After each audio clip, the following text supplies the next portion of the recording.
दरअसल संसार के बाजार में लोग धन से गरीब नहीं है, मगर सबसे ज़्यादा जो गरीब है वो है विचारों से गरीब।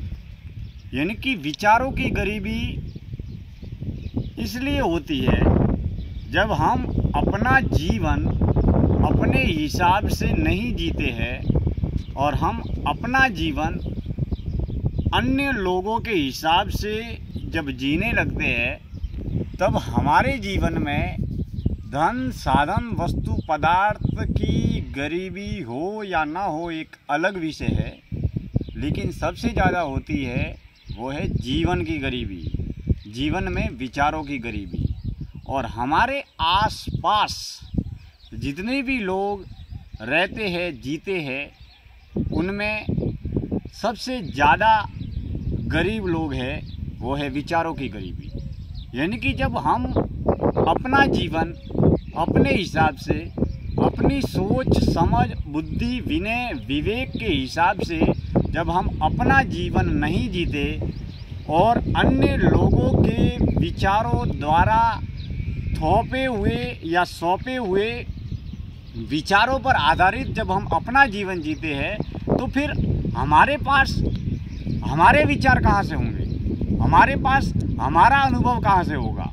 जब हम स्वयं किसी राह पर चलकर कर्म करके क्रिया करके उस राह पर जब हम चलेंगे, तभी हम अनंत अनुभवों का खजाना प्राप्त करेंगे।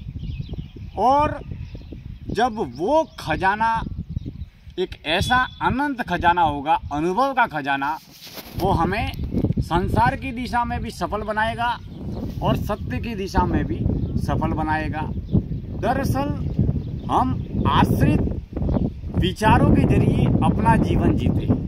हम किसी भी विषय पर, किसी भी कर्म पर, किसी भी मान्यता पर, किसी भी धारणा पर हम अपने मन बुद्धि दिल दिमाग से किसी भी तरीके से पूर्ण रूप से स्वतंत्र होकर सोच ही नहीं पाते, समझ ही नहीं पाते।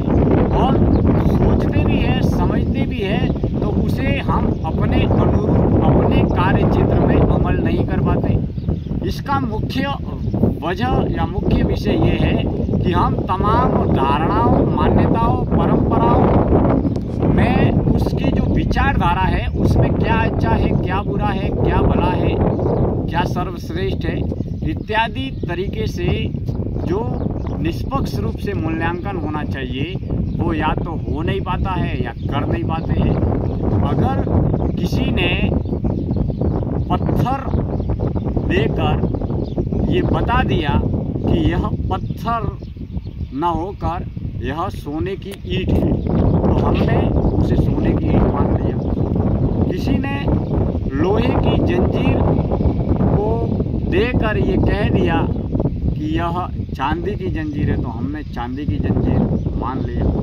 लेकिन हम अपने बुद्धि अपने विनय अपने विवेक के हिसाब से हम अपना जीवन नहीं जी पाते हैं।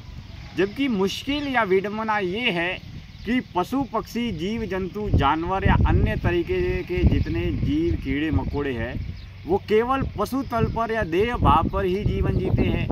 क्योंकि पशु अगर पशु तल पर जीवन जीता है तो इसमें कोई नुकसान नहीं है, क्योंकि पशु है और पशु तल पर जीवन जी रहा है, उसमें बुद्धि विनय विवेक नहीं है, इसके लिए वो उसे ऐसा जीवन नहीं जी पाता है। लेकिन इंसान में भगवान ने विनय दिया है, विवेक दिया है, बुद्धि दी है, ज्ञान दिया है, सोचने समझने की शक्ति दी है।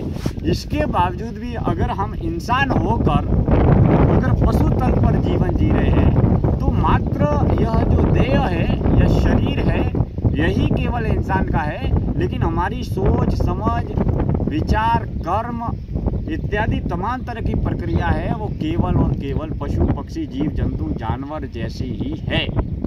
अगर हम इस बात को गहराई के तल पर सोचें तो कभी कभी यह चिंतन हमें अवश्य करना चाहिए कि हमारे आसपास जो पशु पक्षी जीव जंतु जानवर है और हम स्वयं एक इंसान है, तो हमारे में और पशु पक्षी में फ़र्क क्या है।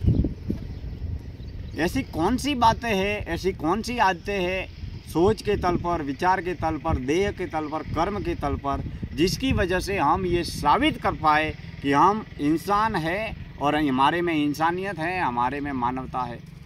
अगर दैहिक या देह तल पर या शरीर के तल पर अंतर महसूस करें तो पशु पक्षियों का शरीर देह अलग होता है और इंसानों का देह अलग होता है।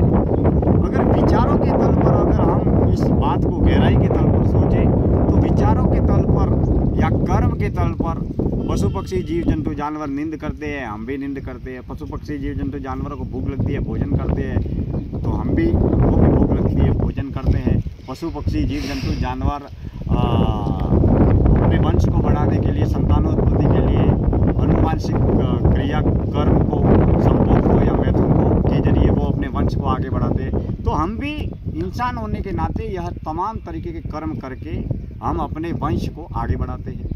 अब सबसे बड़ी जो बात है वो है विनय, विवेक, बुद्धि, समझ और ज्ञान, जिसके जरिए हम संसार के बारे में भी सोच सकते हैं, अपने विचारों के बारे में भी सोच सकते हैं, अपने जीवन के बारे में भी सोच सकते हैं। और जीवन का लक्ष्य क्या है, संसार का लक्ष्य क्या है, हम यहाँ पर 50, 60, 70 साल की उम्र, जन्म, जीवन जो जी रहे हैं, हम क्यों आए हैं, कहाँ से आए हैं, कैसे आए, किधर जाना है, क्या कीड़े मकोड़े पशु पक्षी जीव जंतु जानवरों की तरह जीवन जी कर, भोजन करके, नींद करके या पंच विकारों की पूर्ति करके मिट्टी में मिल जाना, क्या यही जीवन की सार्थकता है? इत्यादि तमाम विषयों पर जीवन दर्शन की यात्रा में हम समय समय पर आपसे बातचीत करते रहेंगे। मैं दिनेश माली आप सभी का तहे दिल से आभार व्यक्त करता हूँ। आप हमसे जुड़े रहें।